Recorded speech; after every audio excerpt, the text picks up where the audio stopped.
Good afternoon. I'm Vivek Chaudhry, Associate Dean for Strategic Initiatives here at the George Washington University School of Business. Welcome to George Talks Business, our weekly series of continuing conversations with interesting guests on a wide range of topics. Today, I'm delighted to welcome Tony Saldanha. Tony is President of Transformant, former VP of Global Business Services at Procter & Gamble, former CIO of Gillette, and I'm most proud to say, a friend for almost 20 years. Welcome, Tony. Thank you very much. It's an honor to be here. Well, the honor is all mine. Tony, by the way, has also just written a book called Why Digital Transformations Fail, and we will talk a lot about that book. The book will be released, I believe, on July 23rd of this year. That's right. But before we get to the book, Tony, let's talk a little bit about your career. I know for a fact that you've had a fascinating career, and a lot of students and alums watching this show might want to know, how do you get to be VP of Global Business Services at a Fortune 20 firm? Could you share with us a little bit of your career trajectory? Absolutely, sheer luck. No, I'm just kidding. I've been very fortunate to have had a 27-year career at Procter & Gamble. That 27-year period was split across 6 different countries, about 11 different roles, assignments within Procter & Gamble. And it ranged from the evolution of the IT and shared services industry itself, such as setting up the first offshore shared services operations in the Philippines as early as 1993, doing an outsourcing deal, a 10-year, $8 billion deal with HP in 2003. The CIO role at Gillette during the acquisition at that time, and then running operations for IT and shared services for Procter & Gamble for most of those years across the different regions. It was something that I feel very proud about because it was a fantastic learning opportunity. And the way this works at Procter & Gamble is that if you show an interest in a certain area, the company is large enough that it can create opportunities for you. And honestly, I think in my case, that's essentially what worked. Well, that's very interesting because there are 2 key words that I pick up from there. One is variety of roles, and the other is 6 different countries. And I believe the 6 countries were India, Japan, Singapore, Philippines, Switzerland, and of course the US. You have a good memory. Yeah, I've been working on it. But the other piece of this is that you said, if you show interest. So talk a little bit about how you show initiative and get out of a purely technology role. And also, what do you learn from being in 6 different countries? Yes. So at least in my case, I've been a strong believer that an IT or a shared services career is first and foremost a business career, and secondly, a technical career. And so that's what I've tried to bring in across all of my different assignments. And it's been a fantastic learning opportunity because there's been learning on the personal and professional side. There's been learning on the cultural side. So to give you a couple of examples, for me, the ability to understand how decisions get made in different geographies in the world. The Asian culture is almost patriarchal. The European culture is much more social. I'm talking about business decision making. And the US I consider to be, I need to find a better word, but more professional, rule-based kind of stuff. And so even understanding the differences between those and figuring out how to get something done across the world in these geographies was a great opportunity. Another big learning opportunity was how to adapt to these many places and in some cases very different languages. And I've been very fortunate in the sense that Julia, my wife, and the kids have been incredibly supportive. We went into each of these assignments with one principle, which is every new place has 1 or 2 things that absolutely we'd love to learn about. And the second part of that was we will stop pining for what we've left behind. And it was as simple as that as far as I'm concerned. Well, those are wonderful principles, curiosity and leave what behind and move on, right? Yes. So just to complete the loop on that, how do you learn the decision-making style when you say move from Cincinnati, Ohio to Tokyo? How do you quickly pick up that decision-making style and adapt, because you're going as a leader and you've got to be able to make those decisions? Yes. I'd like to say I have a magic formula, but I think reality may be that I make more mistakes than most other people and have to learn the hard way. But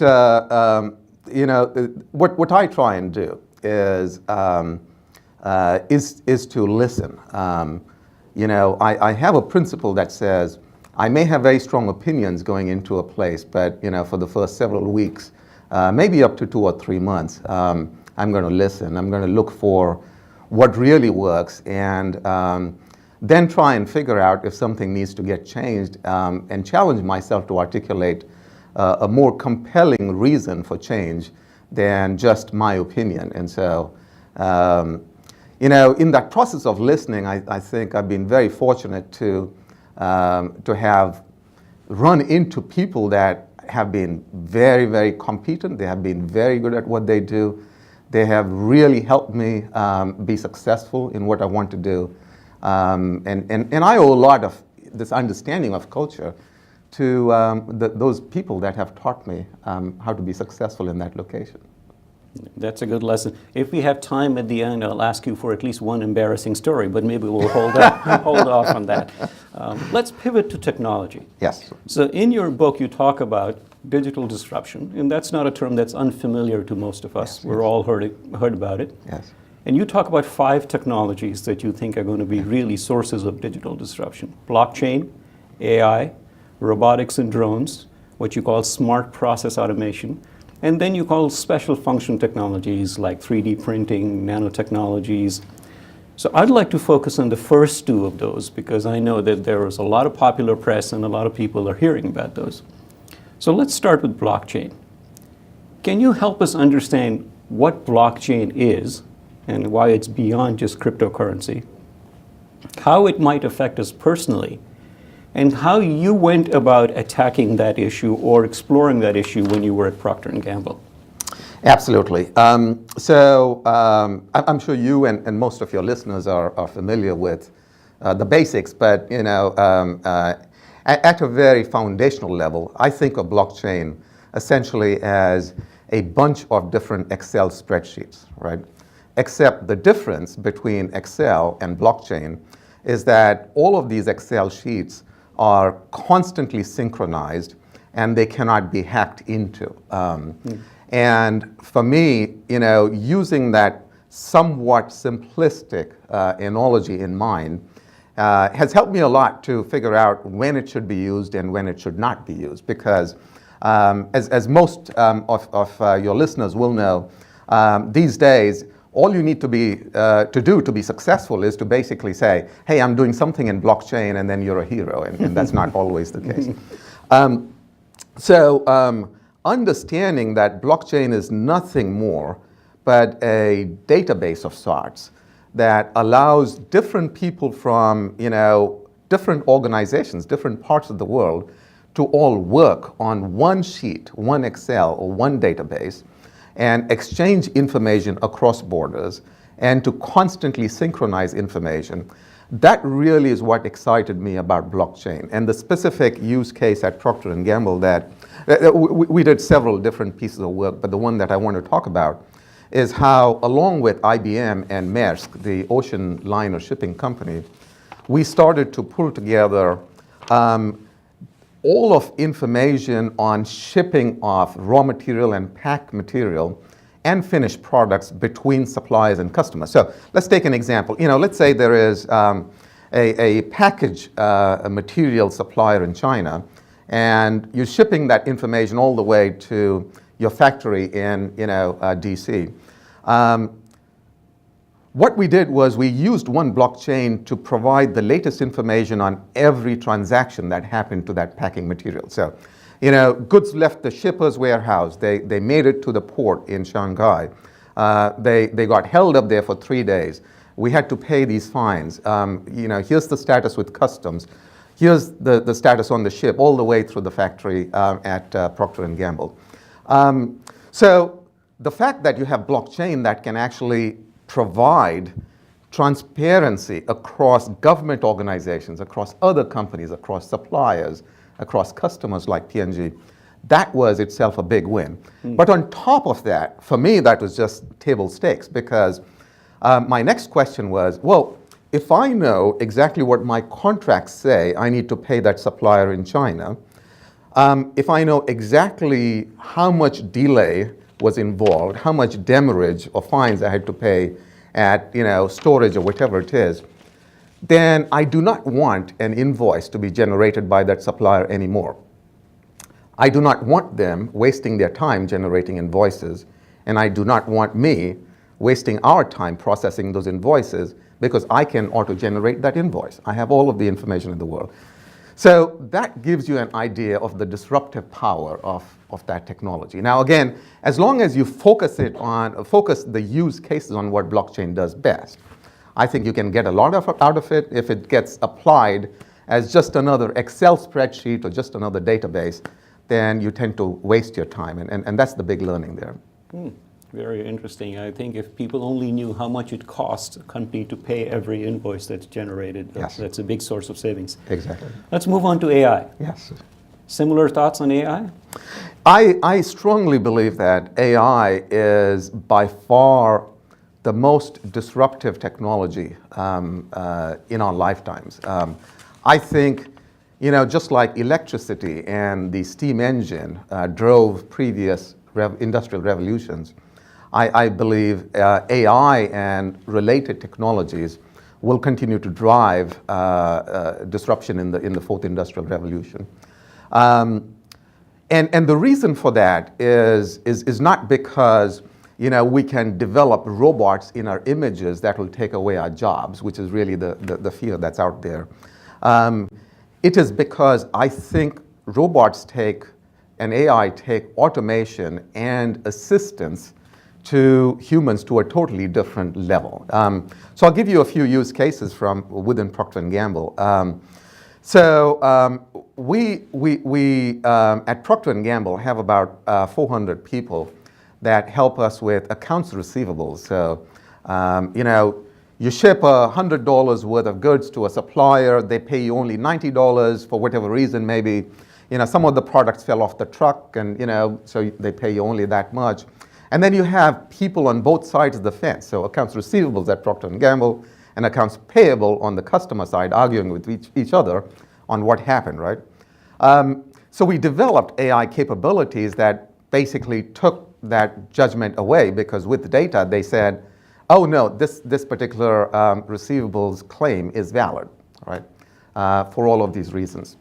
So, excuse me. So the way I kind of think about this is we have to think of AI as not superhuman, but the latest ability to bring in the right information at the right time with some judgment for humans to elevate our game from doing the mundane, the routine, to doing the higher value-added work. And there were use cases, with stuff as trivial, I shouldn't say trivial, I apologize to all my finance friends, but as mundane as accounts receivables, to helping our procurement people do real-time procurement of raw materials based on spot market pricing, right? Very hard for humans to do because you don't have perfect information. Well, you can build that into AI. Of having call center agents, who might struggle with a diversity of questions in companies like Procter & Gamble, all the way from, hey, can you tell me whether this particular ingredient in this shampoo was sustainably sourced in Vietnam, all the way through my baby's diaper is leaking, what should I do, right? And you multiply that across 100 brands, and that, it's impossible to have the answers to all of those questions. Well, AI could essentially prompt you with the right answer, and in the case of email questions, could actually write the email for you with the final click being in the hands of humans. So this is really how AI can transform the way business is done. Yeah, that's an interesting distinction as opposed to something that replaces humans to something that augments what humans do. Absolutely. And I think we need to think about it in those terms. So moving on from the problem to the solution, so from digital disruption to digital transformation. What is digital transformation? Specifically in your book, you talk about stage 5 digital transformation. Can you help define what that is, and are there examples of companies that you think are there? Yes.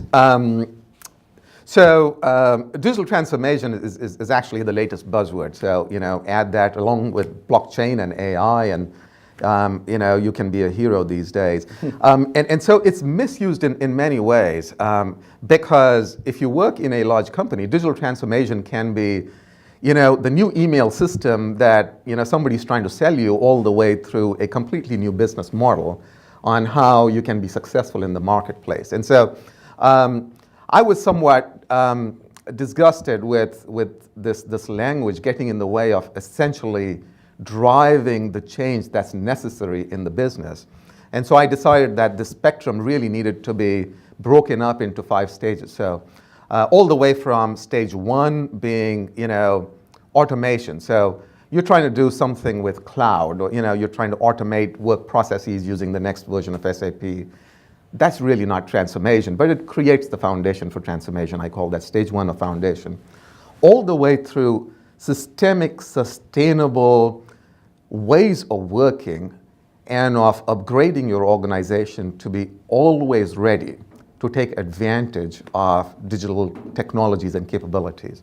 I love to give examples that people are familiar with, such as, for instance, Netflix, because Netflix not just disrupted Blockbuster by essentially mail-in movies, but it disrupted itself by going from mail-in movies to streaming movies, and disrupted itself again from streaming essentially to creating content, and is disrupting itself again by looking at ways in which it can distinguish itself internationally. And all of this has been done within a period of about maybe about 20 years.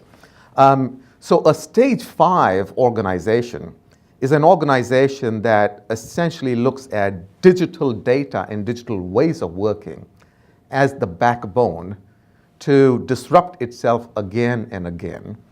It is able to do that because it has organization capability that understands the way the marketplace is going and is able to drive change in a quick, agile, iterative kind of manner.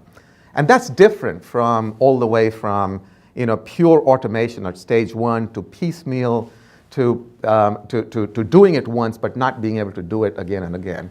Netflix is not alone. I mean, the big companies, Facebook, obviously, Amazon, Google are very good at it.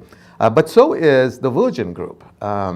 So are many of the startup companies that I've had the opportunity to work with that are digitally native.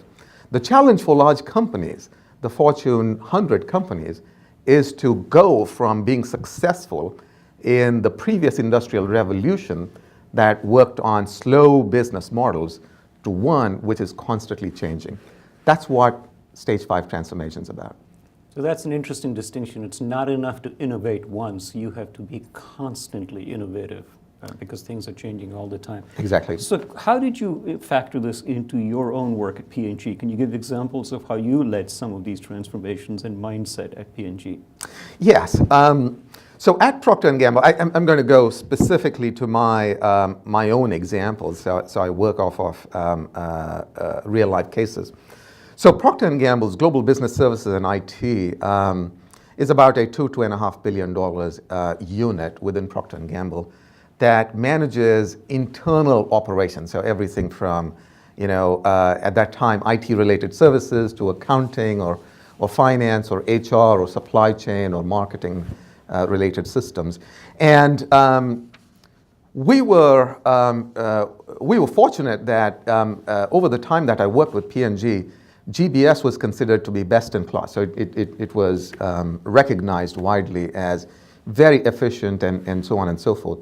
But about 3 years ago, we started to worry a little bit that, if you get complacent with all of that recognition, you're headed for a big fall. And so we set out to ask a whole lot of organizations. I actually talked to about 100 different organizations, venture capitalists, peer companies, startups, about what the future of shared services was. It was actually a fascinating journey, because what I learned through that journey is that being best in class in a large organization was very dangerous, because you started to believe that you were good. Your real competition was the way startups operate.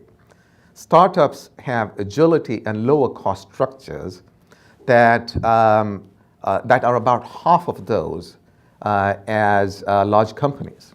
So by benchmarking ourselves with other large companies, the Unilevers, the Henkels, the Reckitt Benckises, we were actually potentially harming ourselves.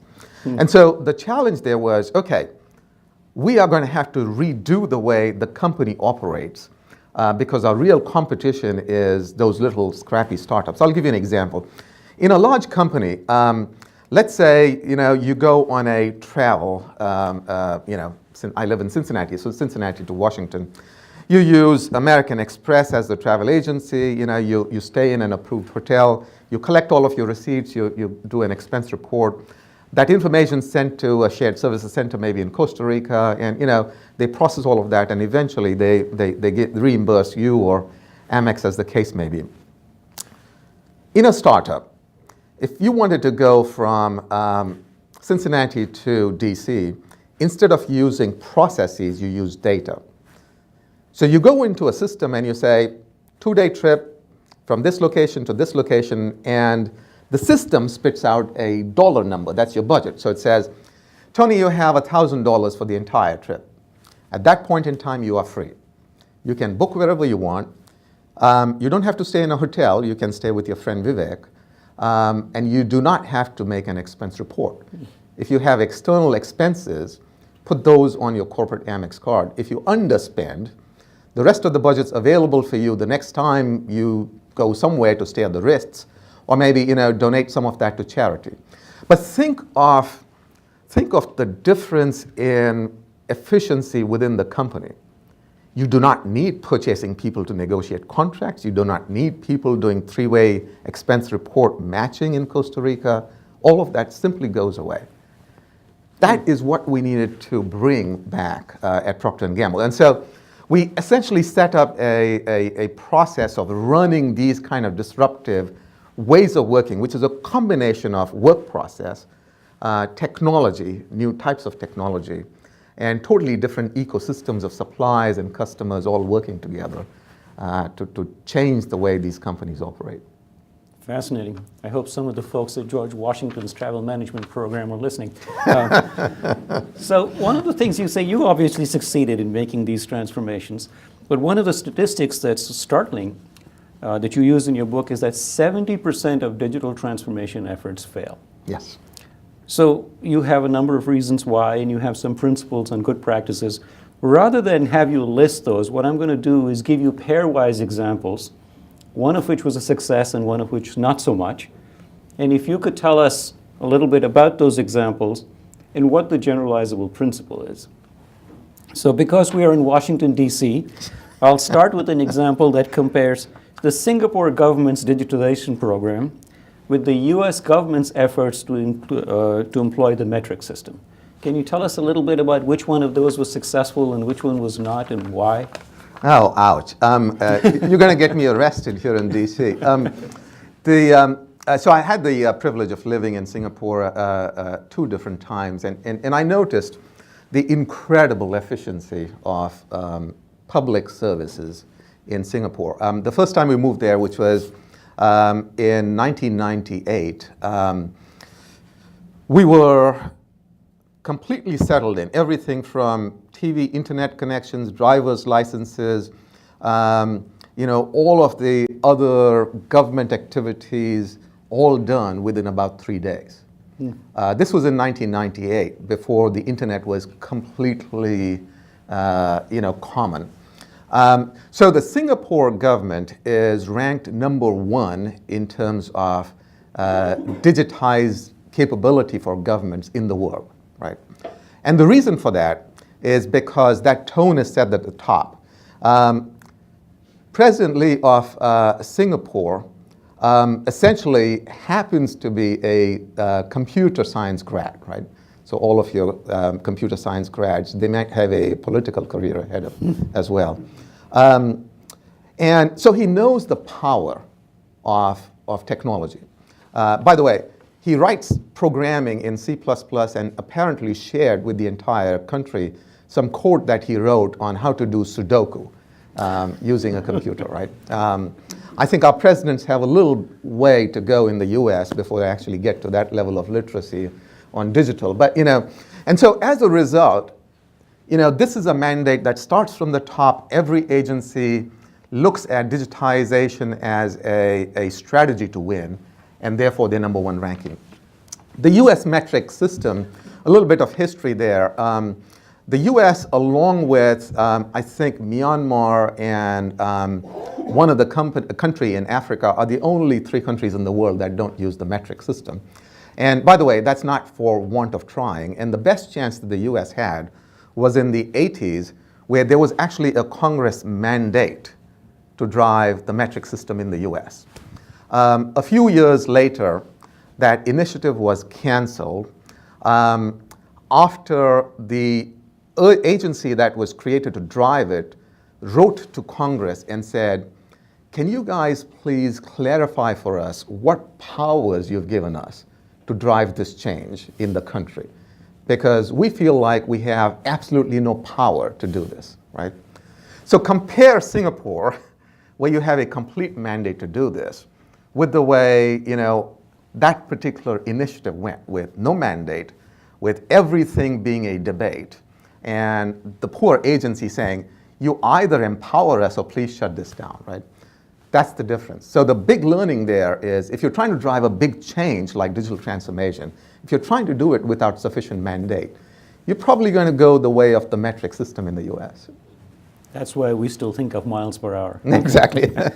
So let me give you another couple of examples. GE and a company you mentioned briefly earlier, Virgin Group. Yes. So GE's in the news, not just because I think they're going through some really tough times, which I'm sure they will overcome, but also because their failed attempt at digital transformation under previous CEO Jeff Immelt. So Jeff Immelt had made a public declaration several years ago saying, we are not a manufacturing company, we are a data company, right? And he followed up on that, and he created this organization called GE Digital. And then people are now surprised, like, whoa, wait a minute. He did all of that and they failed. How come, And if GE doesn't really have the ability to do that, what chance do we have? Virgin Group, on the other hand, under Richard Branson, has the ability to reinvent itself again and again and again. He has actually started up about 500 different companies and sold many of them off. And so his portfolio of companies today is very different, completely transformed from where he started several years ago. The difference there, I believe, is in stage 5 transformation, right? Jeff Immelt did a good job of laying out a vision, but the actual execution, bringing the organization culture along, having the right kind of follow-up to make sure it's successful, was not there. And eventually GE ran out of money to actually support its own initiative and then ended up where it is today. Whereas Sir Richard Branson has always been an absolute delegator and empowerer of his different business, if that's a term, where he keeps saying, I'm going to change, but you are actually going to do the job of change for me. So give me your ideas and let's continue to very quickly evolve. And that's the reason why they continue to be successful. They started off essentially being, as you know, a record company. And today they're into like, I don't know, a dozen different industries, many of which have nothing to do with records. Interesting. So I think the lessons we can take from both is that leadership matters. It really does. So we're getting close to the end of our time, so I'm going to conclude with one final question. And the question basically is going to give you two sets of numbers Yes. and have you tell us what they mean. 70, 20, 10. And the second set of numbers is 10, 5, 4, 1. So 70-20-10 is guidance to leaders of transformation who normally struggle with, hey, I can run my own operations and I really don't have any time or money left to disrupt myself, right? And this is something that I picked up from Google. They use a formula called 70-20-10, which is 70% of all of their resources are focused on day-to-day operations, 20% on continuous improvement, and 10% on disrupting themselves, right? So that's a principle that I applied while I was at P&G. I don't think that formula has to be exactly 70-20-10, but the key message is if you are not looking at your strategy in those buckets of, I have to win today, day-to-day operations, I have to win the immediate future, continuous improvements, and I have to win 10 years, 15 years out. If you're not doing all three, then you're most likely going to get swept off with the wave of the disruptions coming with the fourth industrial revolution. So very important point there, which is win today, win tomorrow. 10-5-4-1 was another principle that I stole off venture capitalists and the way they manage their portfolio. It's basically risk-taking, which is for every 10 companies that they invest in, 5 of them they may decide very quickly are not worth supporting. And then of the remaining 5, maybe 4 of them turn out to be, not a big blockbuster, but still okay. And then 1 of them may turn out to be, the next big blockbuster. But the amount of money that they make by playing that portfolio game is still worth it. And that's how VCs make their money. I followed the same approach with projects at Procter & Gamble. This is innovation projects, not day-to-day operations. So that's a given, right? So when it comes to disruptive innovation, have a portfolio. Some ideas you have to kill because they're going nowhere.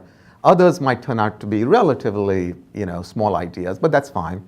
And then even if 1 out of 10 turns out to be a 10x, which is, 10 times the rate of return, 10 times the business benefit of what you're doing today, it more than pays off. Fascinating stuff.